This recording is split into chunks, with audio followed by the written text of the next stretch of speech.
Hello बच्चों, let's read this question. So पूछ रहे what could be some reasons why stable nuclei have about same number of proton and neutron and if the with an excess number of neutrons as A increases. तो वो basically हमसे क्या पूछ रहे हैं, they are asking कि why जो stable nuclei होती है उसमें generally n by P ratio 1 होता है, मतलब n is equal to p होता है। बट इफ a इंक्रीजेस मतलब मास नंबर इंक्रीज होता है तो n is greater than p। Why? तो इसको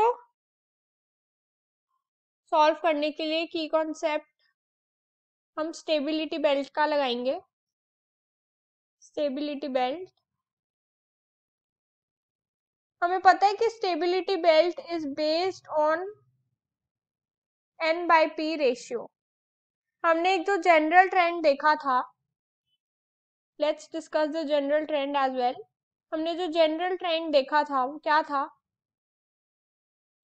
कि till atomic number of 20 n by P ratio अगर 1 होता है तो nuclei is stable, which means if n is equal to p, nuclei is stable. But after z is equal to 20, मतलब atomic number 20 के बाद हमने क्या देखा था कि n by P ratio stability belt का 1.5 था, which means कि n was greater than p. So basically यही ट्रेंड एक्सप्लेन कर देता है कि क्यों स्टेबल न्यूक्लियाई जो होती है उसमें same number of proton and neutron होते हैं। बट अगर ए इंक्रीज हो जाता है, मतलब मास नंबर इंक्रीज हो जाता है, इफ मास इंक्रीजेस, तो जनरली जो इंक्रीज इन न्यूट्रॉन है वो ज्यादा होता है as compare to increase in proton. बस वो यही पूछ रहे हैं, इसको हमने कैसे एक्सप्लेन किया, using the concept of stability belt. हमने स्टेबिलिटी बेल्ट में पढ़ा था कि ये n बाई पी रेशियो पर बेस्ड होती है। हमने ये याद किया कि z इज इक्वल 20, मतलब एटॉमिक नंबर 20 तक n बाई पी रेशियो 1 होना चाहिए था अगर किसी न्यूक्लियाई को स्टेबल होना है या स्टेबिलिटी बेल्ट पर आना है तो।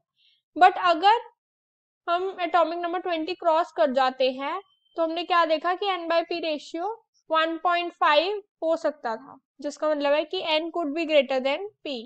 सो बेसिकली यही एक्सप्लेन कर देता है कि क्यों generally number of proton and neutron same होते हैं, बट अगर हम मास नंबर इंक्रीज करते हैं तो नंबर ऑफ न्यूट्रॉन में जो इंक्रीज है वो जनरली ज्यादा होता है as compare to number of proton.